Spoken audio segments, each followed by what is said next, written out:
নতুন একটা painting tutorial নিয়ে চলে আসলাম। কি হতে পারে গেস করেন তো? হ্যালো এভরিওয়ান, আসসালামু আলাইকুম। কেমন আছেন সবাই? আজকে আমি মূলত এইটা পেইন্টিং করব। বলতে এইটা আমি পিকচারে দিয়ে দিব। স্কেচ করে নিয়েছি আকাশ, আর এইটা আকাশের বেস কালারটা আমি মূলত তিনটা কালার দিয়ে করব। এই তিনটা, প্যাথালো ব্লু, ডিপ সিম, আর হালকা যে নীল কালারটা থাকে, আসমানি।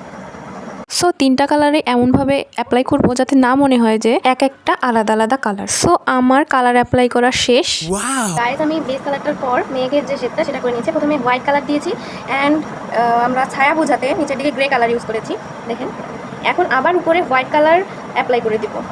এখন আমি আকাশটাকে পুরো রিয়েলিস্টিক দেখানোর জন্য উপরে হোয়াইট কালারটা অ্যাপ্লাই করে দিচ্ছিলাম। সো আমার আকাশের কালার করাটা শেষ, দেখেন মেঘ রিয়েলিস্টিক হয়েছে কিনা বলবেন। এখন আমি পাহাড়ের কাজ করব। পাহাড়ে ইউজ করবো প্রথমে বেস কালারটা স্যাপ গ্রিন আর ব্ল্যাক। বেস কালারটা কমপ্লিট করার পর উপরে আমরা কিছু ডিটেইলিং করব অ্যান্ড ডিটেইলিংয়ের জন্য যে কালারটা ইউজ করতে হবে সেটা মেক করতে আমরা medium yellow and sap green colour একসঙ্গে মিক্স করব। সো গাইজ, আমার বেস কালার প্লাস কিছু ডিটেইলিং শেষ হয়ে গেছে। আমি এখানে ডিটেইলিং করে নিয়েছি রিয়েলিস্টিক লাগার জন্য। এটা উল্টা লাগছে। আর এখানে ইউজ করেছি sap green plus medium yellow, and এখানেও সেভাবে ইউজ করেছি, কিন্তু কিছু ডিটেইলিং করেছি নিচে। এইটার ছায়া বোঝাতে কিছু ডিটেইলিং করে দিয়েছি আমি এখানে। অ্যান্ড রাস্তায় ইউজ করেছি lemon yellow, white and burnt sienna colour.